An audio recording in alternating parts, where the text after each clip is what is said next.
Okay, today we're going to talk about economic crises. Yeah? But I think that financial and economic crises, and we're going to call them financial-economic crises or whatever, combining the two, have happened with absolutely depressing regularity in the last 35 years. I don't want to take you through all of them, but basically since the early 1980s, and this is not even an exhaustive list, we had the Latin American debt crisis, which actually began or was a direct consequence of the two oil shocks. The oil shocks happened, the money was recycled, lent to many Latin American countries, they overborrowed, etc. Then 91, we had India's BOP crisis. 94, we had the Mexican crisis, and then the Argentinian crisis. Then, of course, 97, 98, the Asian financial crisis, Russia. Brazil 99, Eastern Europe 2007. Then, of course, we had the biggest bazooka of them all, the global financial crisis in 2008 with the United States at the epicenter. And then a prolonged crisis in Europe, Greece, Ireland, Spain, Iceland. And the Greece, of course, continues. 2013-14, we had the taper tantrum in which India was implicated. You know, it's called the Fragile Five emerging market countries. And 2016, we saw the first tremors in China. June of 2016, the stock market. So these things have happened with really, it's become like, it's happening all the time and very frequently. This is, a book from Reinhardt and Rogoff. This tells you what percentage of time countries are either in external default or restructuring. You can see the probabilities are quite high, often reaching 50 or whatever. This is from their famous book, This Time is Different. They have an article as well. So, if I were to ask you what is a crisis, what do we mean by a crisis, then just step back. I think that broadly defined, it's basically what happens is that you get a sudden disruption and a loss in the value of two or three key assets in an economy. It can vary from economy to economy, which is combined with a lot of real economic hardship, mostly in the form of declining GDP growth, but also it could also be high inflation as a result, declining growth, unemployment, a large-scale social disruption, as happened during the Asian financial crisis. But the key things are there's a big change in some asset value and some big real economic costs. That's what a crisis, I think, if you were to try and define what a crisis is. Now, what kinds of assets, lose value? I can think of three, maybe there are others. Certainly, in the emerging market countries, the currency loses value quite sharply and quite quickly. So it's not just a substantial loss in value of assets, it also happens quite quickly. In fact, I would say one of the most, I forgot to say this, the most insightful comment on crises was made by a professor at MIT called Rudy Dornbusch. He was a great international economist, and he said, crises take longer coming than you think and happen much faster than you would have thought. So, you say, oh my God, we're safe, nothing's going to happen. And suddenly it happens. It takes a long time. And then when it happens, boom, it happens very quickly.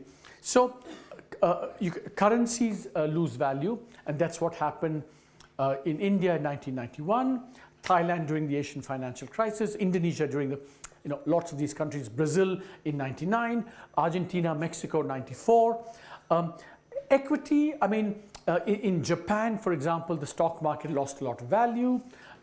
In Argentina as well. So the stock market could collapse. And of course, real estate prices could also come down. Again, happened in Japan, happened in the US after the crisis. So essentially what happens is that there's a run-up in asset values, suddenly loses value, creates a lot of economic disruption, and that's what it's kind of a crisis. As you can see here, the Thai baht in 97, boom, it declined in value. Argentina, the stock market declined. In Japan, there was a sharp decline in real estate prices. Prices, yeah. Now, I've said before, income, high inflation, unemployment, and of course serious banking problems as well, and contagion. The funny thing about the Asian financial crisis was that, everyone thought, these countries are doing fine, and then when the first trouble hit Thailand, it served as a kind of wake-up call for investors, thinking that if one Asian country is bad, it must be that others are bad, and it spread like contagion to these other countries. In my example, the biggest case of a near contagion that almost happened but didn't was what happened around 2010 in Europe. The fear was that Greece, if it had had a very serious problem, maybe it could have spread to the rest of Europe in a way that could have made the whole Eurozone collapse. But it didn't happen. They took a lot of action. But one thing about these things is that it spread. Similarly, in 2013-14, it hit a bunch of emerging market countries. And the reason it happens partly is because of the way the investors think. They invest like in groups. So if they think one element of one group is a bad apple, they want to pull away from that entire group, regardless of the differences between these countries. So no amount of us saying, oh, we are not an emerging market country, we have sound fundamentals, don't treat us like country X, in these crisis situations, often doesn't carry too much weight, because investors think it's like herd behavior. Now, when you think about economic crises, this is of course one of the most famous photographs after the Asian financial crisis. Here was an independent leader of a country for 25, 30 years, Mr. Suharto. He basically owned and ruled Indonesia, but then he had to go begging to the IMF for money. And this is the image of, all of you who think in colonial imperial terms. It can fulfill your fantasy. Here's the white man, smugly presiding over a poor emerging market country. And do not underestimate the power of this photograph, because after the Asian financial crisis, after that, every Asian country said, over our dead bodies, we will go and borrow from the IMF. Even if we have a crisis, we will never go and borrow to the IMF. In fact, in the 2008 global financial crisis, people don't know this, and I'm going to come to your question about the US Fed as well later on. In the 2008 financial crisis, a number of countries, even though they were not in crisis, they wanted to take precautionary measures, they did not go to borrow from the IMF. Guess who they borrowed from? The US Federal Reserve for dollars. They didn't borrow from the IMF. So the IMF, you have to. I'm not saying you should blame the IMF. There's a kind of messenger and message kind of situation. But the point is that if you have a crisis, big things happen. And of course, in parts of Asia, a political change happened as a result of the crisis. But this is a kind of iconic picture, both of what happens when you mismanage a country and of whatever about the IMF. They say IMF stands for International Monetary Fund. I think the best description which captures this is insolvents must fawn, F-A-W-N. They must fall at the feet of the IMF. So if you're insolvent, this is what happens to you, is a reminder of this. Now, in last year's survey, which I'd like you to go and read, we actually did a detailed taxonomy to understand, because as you saw, there were so many different countries in crisis. But how can you think about them analytically and conceptually? Something that your students, I think you should really try and encourage, because you can say, it happened here, it happened here, it happened here, but what were the similarities? What were the differences? I think that's something that I really would urge you to think about, because that helps one understand all these things. So I think there are broadly 2 or 3 different categories of crisis. Okay, so there's what's called a first generation crisis, which is what are called the first generation crises, in which essentially governments borrow too much.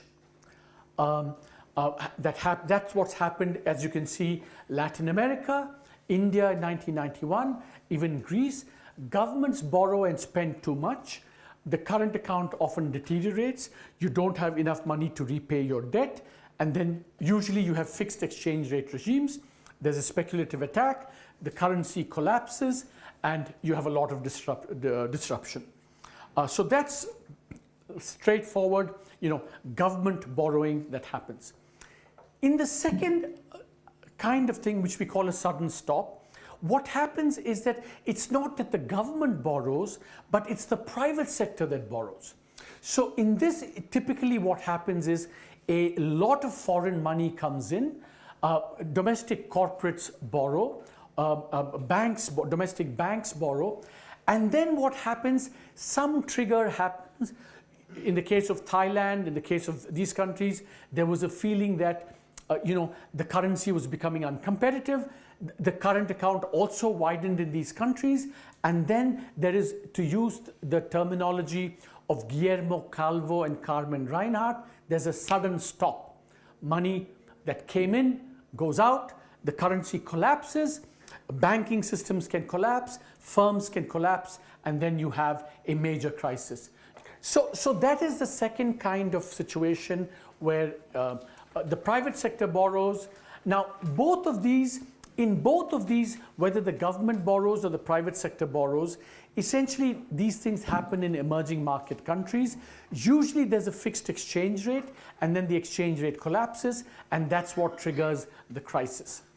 Now, important thing to remember is that, and this happened in India as well, because all these companies have borrowed in dollars, when the crisis happens, in some sense, the crisis makes the problem worse, aggravates the problem, because balance sheets are in dollars, currency depreciates, the value of this goes up, you have to make more repayments, and this is what's called also, the balance sheet effect in emerging market crisis, which makes things much worse. So these are two things that typically affect emerging market countries, but there are exceptions. In Greece, it was exactly like India, where the government overborrowed and got into trouble. I'm talking about Greece in 2010 onwards. Spain and Ireland, in fact, are very much like, and Iceland actually also is like a sudden stop where money came in and went out. In the case of Spain, of course, it was part of the Eurozone, so you didn't get that currency impact, but because you didn't have the currency, it actually made the problem worse in some extent because they couldn't adjust very easily. So that's one. Then we have different crises, not in emerging markets, where the exchange rate and this foreign borrowing is not so important. What happened in Japan and what happened in the United States. So in these cases, what happens is that you have a massive increase in asset values. It may or may not be due to borrowing from abroad and currencies, because remember, in both cases, in Japan and the United States, they did not have fixed exchange rates. They've allowed their currencies to move up and down all the time. But in these cases, what happened was big buildup in asset prices and in credit from the financial institutions. Then the asset price, in the case of Japan, both equity, is that sugar? Thank you. Both equity and land prices collapsed. In the case of the United States, so in the case of Japan, it was the firms that had borrowed too much. In the case of the United States, households had borrowed too much and that collapsed. And so you had, and of course, in the case of the United States, because it was the epicenter of the financial world, it was a global financial crisis. It was the first global crisis after the 1930s, when you had similar kinds of, different kinds of crises, but a crisis that affected all countries. The Asian financial crisis pretty much restricted to Asia. The Latin American crisis was restricted there, but the Japanese crisis was largely confined to Japan. but the global financial crisis spread all over the world, and so you had a completely different order of magnitude from this crisis. In case of 1991, India's crisis, was it because of government borrowing, or was it because of overvalued exchange rate to a large extent? Yeah, see, but the question is, in the Indian case, was it a government borrowing or an exchange rate? And the answer, it was both. What happened was the government borrowed, the fiscal deficit went up, the current account deficit also went up. Inflation was high. We had a fixed exchange rate, and then we couldn't generate enough money to meet our external obligations, and therefore you had. So these are all linked. The fiscal expansion, the current account deficit expands. We don't have enough money then to repay our obligations. We have a fixed exchange rate, and then the currency goes down. Okay, so before we ask the question, let's have a quick video on this is the U.S. financial crisis.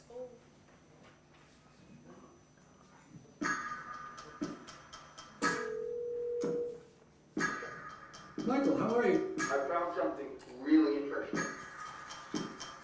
The whole housing market is propped up on these bad loans. They will fail. The housing market is rock solid.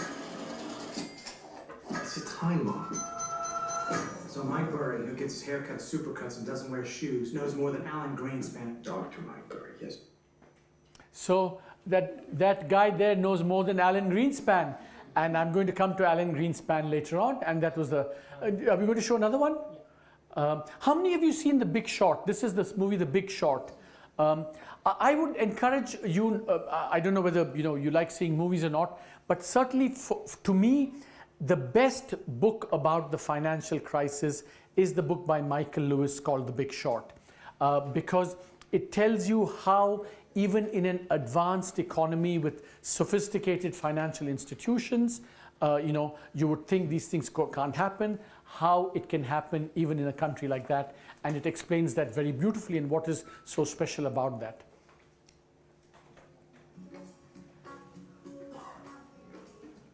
The highest level, AAA is getting paid first. The lowest rated B is getting paid last, taking on defaults first. Now obviously if you're buying Bs, you can make more money, but they're a little risky. Sometimes they fail. Chris? Somewhere along the line, these Bs and double Bs went from a little risky to dog shit. Where's the trash? I'm talking rock bottom FICO scores. No income verification. Adjustable rates. So in a sense, what they should have shown is that the whole thing collapsed like a pack of cards. And so I mean, it's amazing how this can happen in. So I want to relate this to the Indian experience and kind of answering some of your questions. Yes, you had a question, sorry. Quick question. So when we had the Southeast Asian crisis in around 97, that time also saw the emergence of China as exporter because they grabbed the opportunity. Now in China, what we see today that their corporate debt is soaring. So do you really think that it might head towards bad time for China? And is India in a position that suppose within 4 or 5 years this happens and then Make in India here starts, do you think that we are in a position not to come as a big exporter but significant improvement in our exports? I always call this the Jana Gana Mana moment, when you say, will India gain at someone else's, this is, we're going to come to that, I'll come to that in a second. Okay, this is, hum honge kaamyab, we have to. But wait a second to answer that question. So, India has had, currency sudden stop. 91, it was like a straightforward debt crisis, where we, overspent, overborrowed, exchange rate fixed, unable to, meet our external obligations, and we had to go to the IMF. Thank God there was no picture, there was no photographer, there were no iPhones then, and if we'd had a picture like that of our Indian leader with the IMF, I think certainly that Indian leader could never have been elected in India ever again. Just as yeah. So then we had And in a sense, it comes to the question that you asked about 1998. You see, the really interesting thing is that in 1998, every other Asian country, I mean, the East Asian countries, Thailand, Korea, Indonesia suffered greatly, but we didn't borrow. This is net capital flows. We borrowed very little in 1998. So we could not have had a sudden stop. So that was a very important reason why we didn't have a big crisis in 1998. Another thing, they were heavily into exports. And because we were... No, don't confuse the two.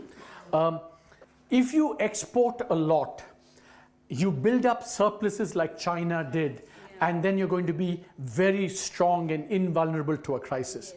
However, once a crisis happens, if you export a lot, the consequences will be a lot for you because you're very dependent on exports. So exporting a lot and building up a current account surpluses, building up your reserves is a good thing to immunize yourself, to insure yourself against crises.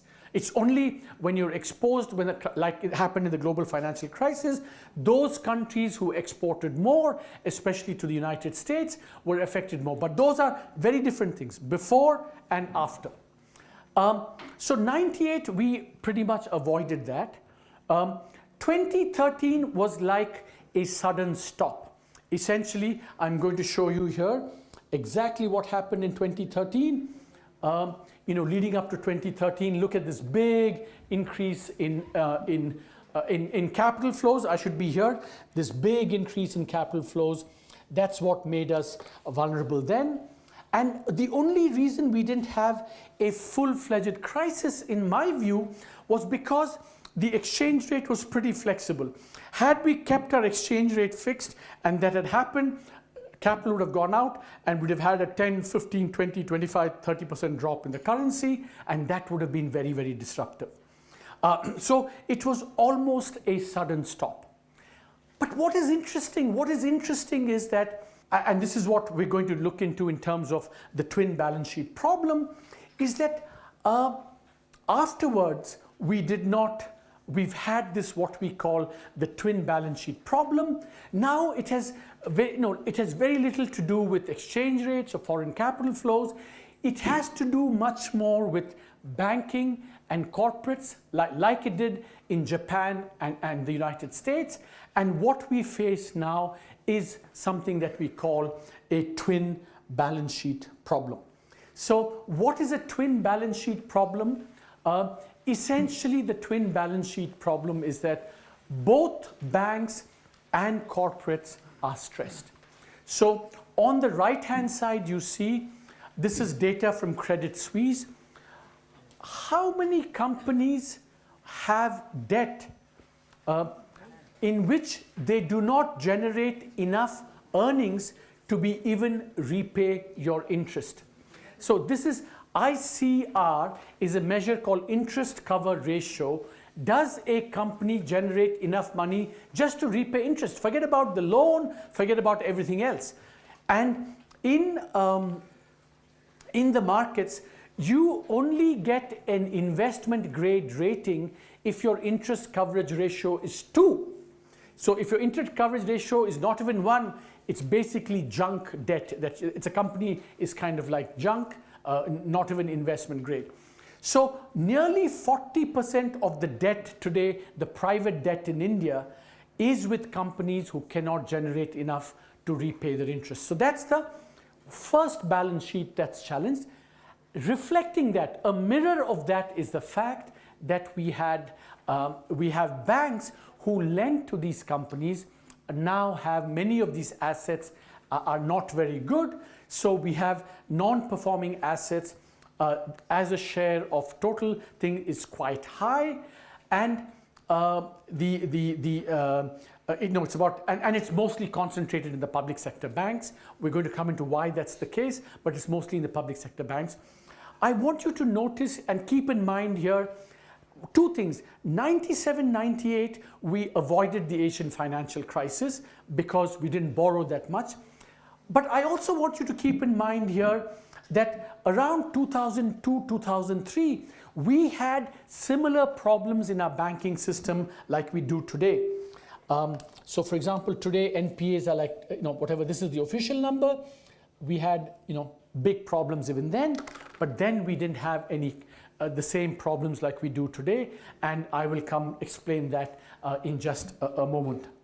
So twin balance sheet, corporate, the private sector is stressed, correspondingly and reflecting that and deriving from that, banks are also, especially the public sector banks, are stressed. Okay, now what is the origin of this problem? And this is very important. The origin of the problem goes back to the 2000s. What happened was during this boom period, you see, this is the period when investment rose very sharply and private investment rose very sharply. So that is where it all begins. Remember, in the 2000s, beginning 2002, 3 onwards, India's growth rate increased rapidly. We thought, finally we were going to go, not just break from the Hindu growth rate, but the 6% growth rate to the maybe double-digit growth rate. In fact, I think one quarter we actually had double-digit, but in that period we averaged about 8.5, and this was kind of the India shining period. And in this period, private investment and total investment increased by about 10 percentage points, and private investment increased, accounted for a big share of that increase. Essentially, the private sector got into infrastructure. This private investment was in infrastructure. There was a private sector-led boom in India. That's why, remember, crises almost always begin with good news and booms. And has to come. So I don't have this in my recommended readings, but probably the classic book to understand crises and things is a book by Charlie Kindleberger. It's called Crashes, Mania, something, and it begins with what happened, in 1700, 1800. It traces through all the historical crises that happens. Essentially, it always begins with good news. And then, of course, what happened in this boom was, this is a boom that was financed by, look at this, rapid credit growth, right? And a rapid increase in foreign capital flows. So this was a private sector boom that was financed by foreign money and that was financed by bank credit. Now, aside, something I would like you to remember, I'm not going to go into it in great detail, but the interesting thing was this. The spending was all done mostly because of PPP projects by the private sector, but the money was lent by public sector banks, not by private sector banks. Most of the financing of this happened through, and that's why all of this money, all of the problems today ended up in this way. Like in many crises, what happens is that once you borrow, remember this is a depreciation of the currency, this is another depreciation of the currency. Again, all those infrastructure firms that borrowed in dollars, their borrowing increased in rupee terms. That added to the problems of the corporate sector. So this is now. So just to give you a sense of this, in February 2016, when the public sector bank financial results came in, investors fled, because they thought the public sector banking system was not very sound. And you had a situation in February 2016 where the stock market capitalization of one private sector bank, HDFC, was equal to all the other banks put together, all the other public sector banks put together, because markets thought that all these public sector banks are not worth very much. And so this is the market capitalization of the public sector banks and the private banks, all same. So if you look at NPA ratios today, they are as high as they were in Korea, South Africa, Brazil. But this is the Janaganamana point, is that it is still not as bad at all as in China. Just to give you some indicators, if you look at estimated non-performing loans, India and China, see, China had a similar episode in 2002 when it had non-performing loans, 23% of total loans and 14.4% of GDP. We too had a crisis at that point in the banking system, which I'm going to come to. But today, you look at, the loans as a share of GDP is lower in India than in China. And that's partly because the amount of credit, private sector credit lent out in India is a much smaller fraction of GDP. In China is a much bigger fraction of GDP.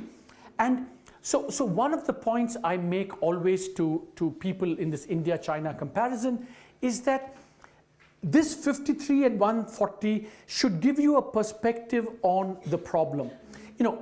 India's credit, 55% of GDP, by the way, is not bad at all. That's why I showed you that previous chart. 160%, 50% of GDP is a lot. So even if things were to go really bad in, just as a hypothetical case, the point is that it will make a demand on a much bigger share of Chinese economy than it will on our economy, in the worst case scenario. So in that sense, our situation, we have to be careful, we have to monitor, but it's not as bad. So remember the chart I showed you of Spain, Thailand, etc., Ireland.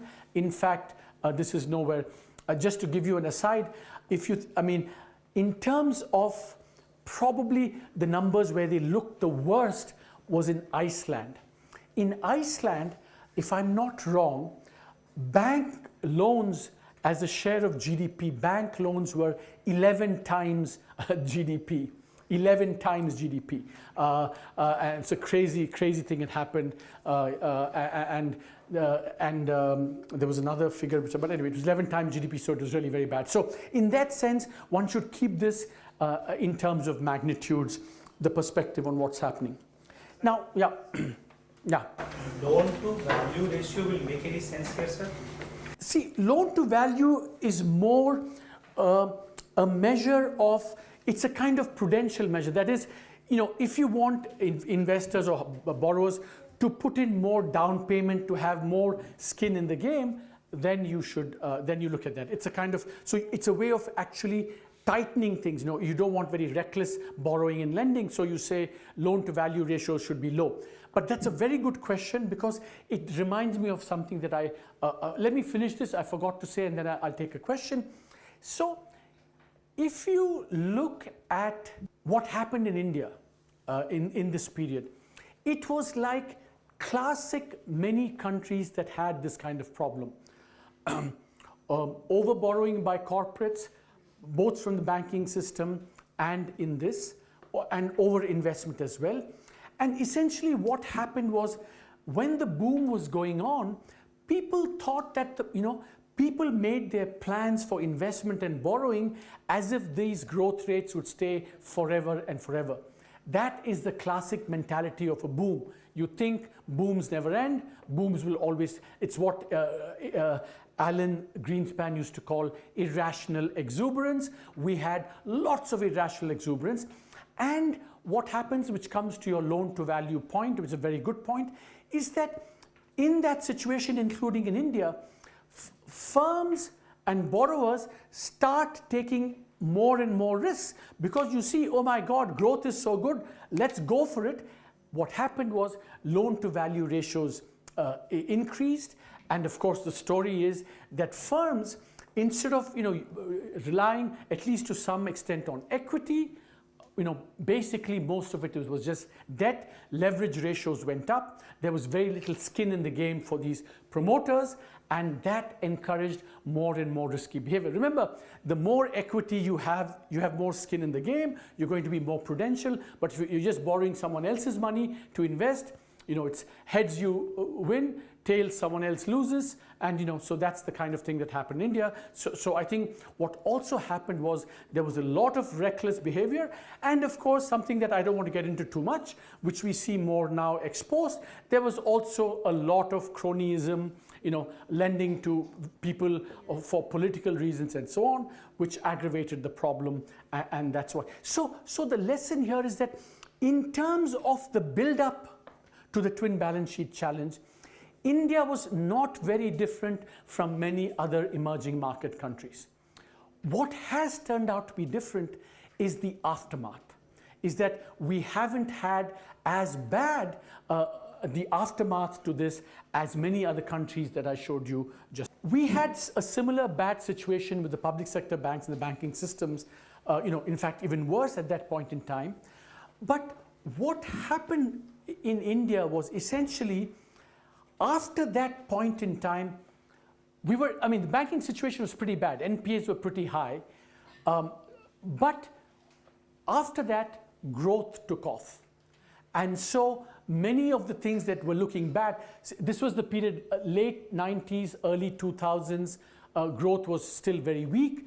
But then as the problem seemed to be peaking, growth took off to 8%. Many of these problems got solved almost automatically, because remember, if growth happens, many of these assets start looking good, you make more money, you're able to repay, and things sort of improve themselves.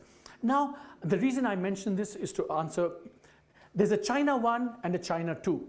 China 1, around this time, late 90s, early 2000s, it had a similar situation. What then it did was, it basically created what we call 4 bad banks. There were 4 big public sector companies. They created bad banks which took the bad loans from outside the banking system.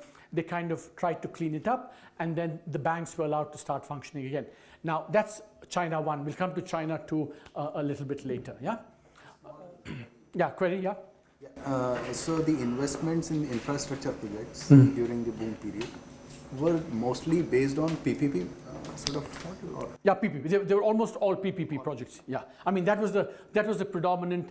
You see, remember at that point, the decision was made, rightly or wrongly, I don't know, that people felt that both the public sector finances were not very strong, and therefore we needed the private sector to do it. And then there was also the sense that the private sector would be more efficient, et cetera, et cetera. So a combination of both a kind of ideology and the fact people felt that the public sector didn't have the resources, and a combination of that led to PPP. Yeah.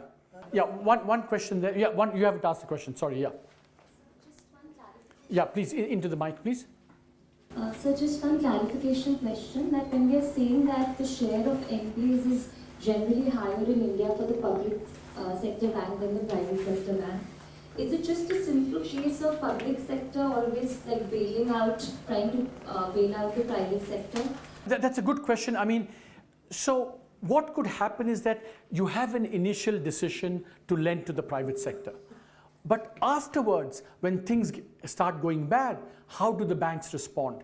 Is it, do they respond very differently from how private sector banks would have? And if you give me 2 minutes, I'm going to come to exactly that. But I just want to make clear that it's not that in India that all the problems are in the public sector banks. There are some private sector banks also that have bad loans.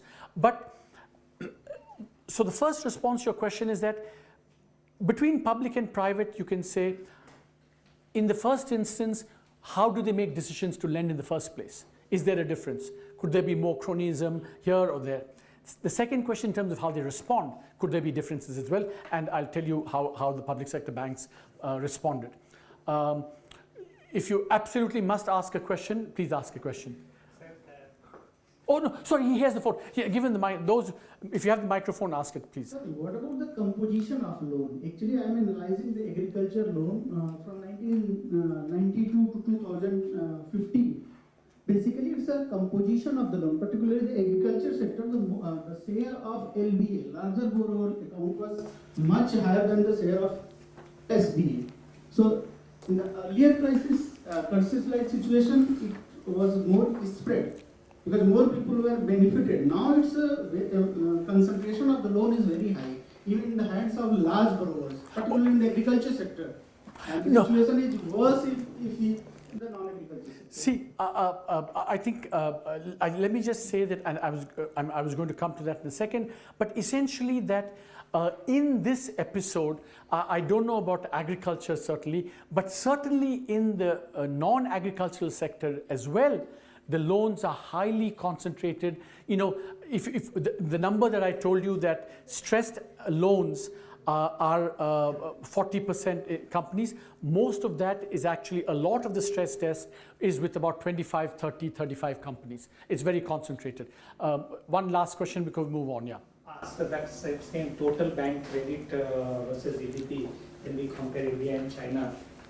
See, a good quantum of loan from in India is not necessarily from banking sectors, it is from non-banking sectors and from unorganized sectors. So, because it has been completely rural and microfinancing, if you look, before 2014, it has been 72 to 78% of funding in the rural areas has been from unorganized sector. So, when you are not considering that, so to what extent this data is a real comparative data at comparison with international forum as well as with bilaterally to any country?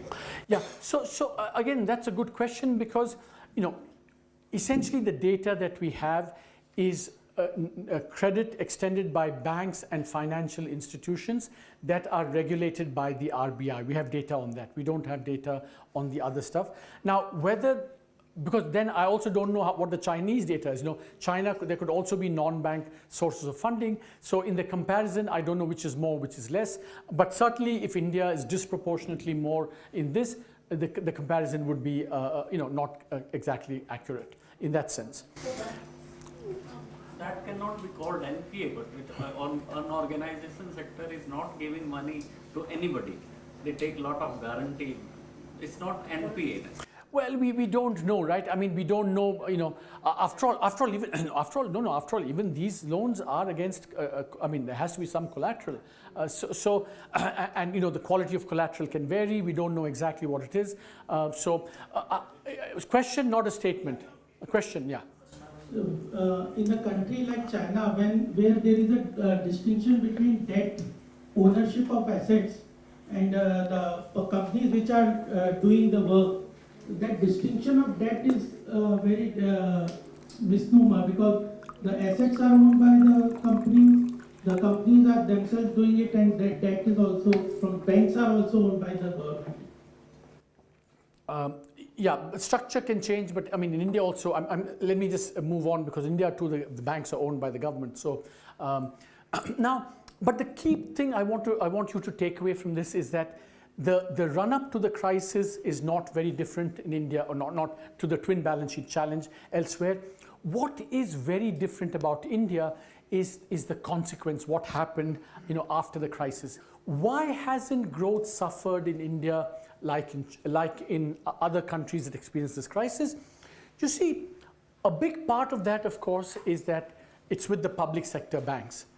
Now, remember what happens in typical, if the banking system, like what happened in the United States, what happened in many parts of East Asia, is that once, let's say, the exchange rate collapses, once growth starts declining, people then say basically the firms are not in good shape, the banks are not in good shape, and what can often happen is that there are runs on banks. That people go and say, this is a bank that's not solvent, I want to get my money out of banks. This is what happened in Indonesia.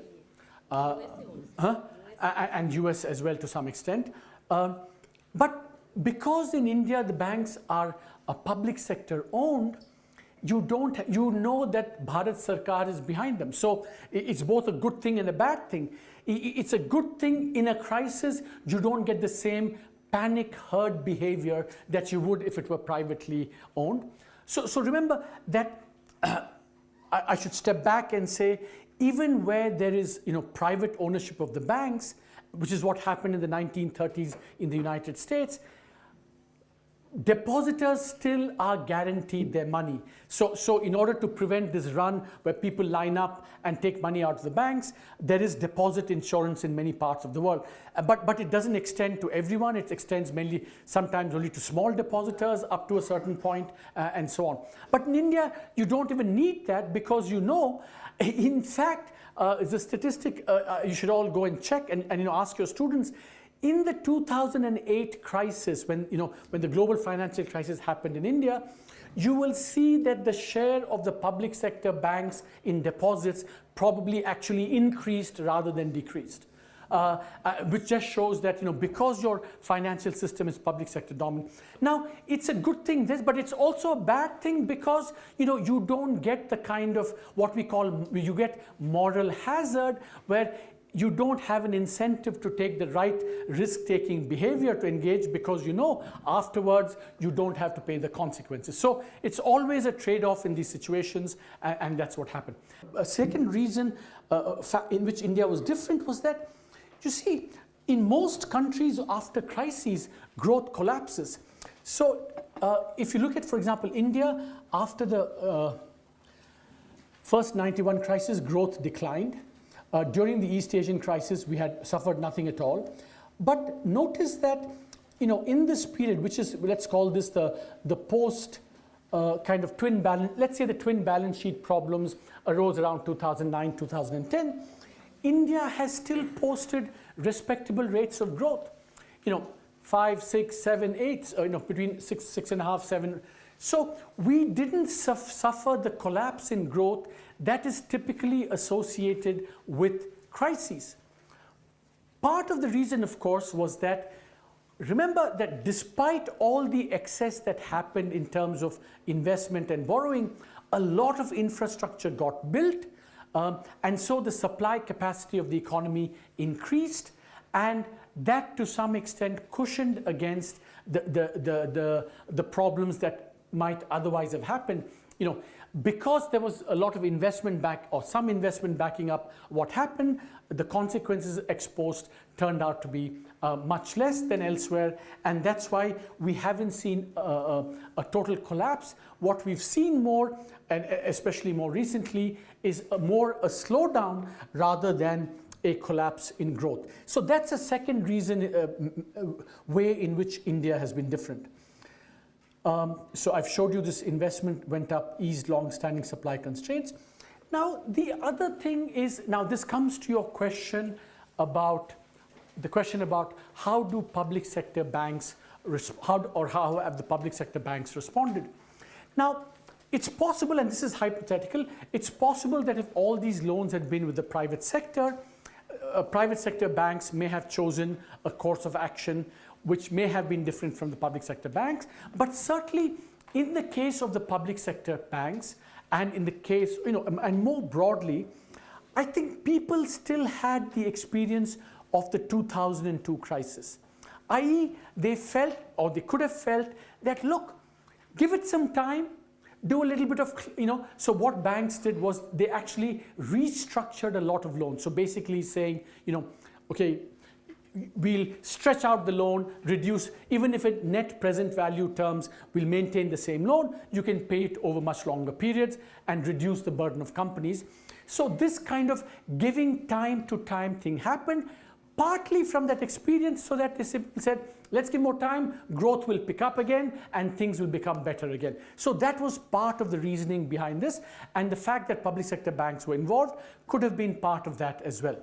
So how is it different? Public sector banks, growth didn't collapse because investment was built. There was this strategy of let's give it some more time. And related to that, of course, is what we call evergreening.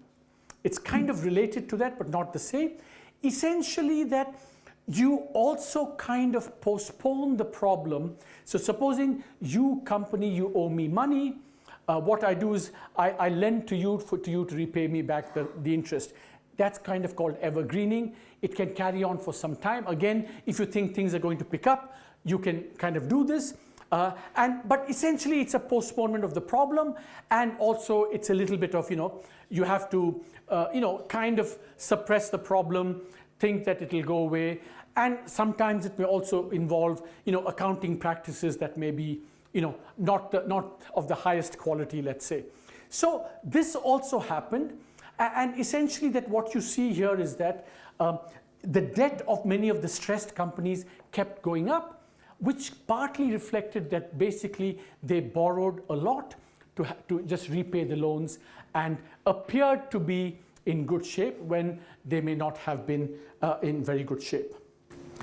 So don't you think partially it can be explained by the fact that in India the equity levels are not good? So what happens whenever there is a setback, the proportion of the people who get hit perhaps that is relatively lesser. And most of the people, they are still, I mean, practically speaking, below the poverty line. I mean, having not good development levels or sometimes ensures that you will not be majorly hit by any. No, this has nothing to do with the poor people are not involved in this. The poor did not borrow, and the poor guys, they had nothing to do with it. Overall economic scenario. No. I mean, I think that, if suddenly, supposing you had sudden collapse in the exchange rate, like we had in many countries, I think there could have been huge disruptions. So I don't think we should bring in the responsible poor. The poor, responsible poor are not responsible for the situation of these banks. I think they have behaved impeccably. I mean, in fact, the point related earlier about agriculture, repayment by, in many of these agricultural loans often tends to be higher than with some of the people here who've borrowed. Farm loan waiver by both Maharashtra government as well as MP, will it affect this non-performing asset cases? So a farm loan waiver will come to when we do agriculture. So here let's talk about industry. We're going to have a section on agriculture. We'll do that farm loan waiver there, yeah? So this is a cartoon basically. This is what happened in 2002 in that, and this is, some of this thinking underlying also what could have, and to be honest, I have to be honest as well, that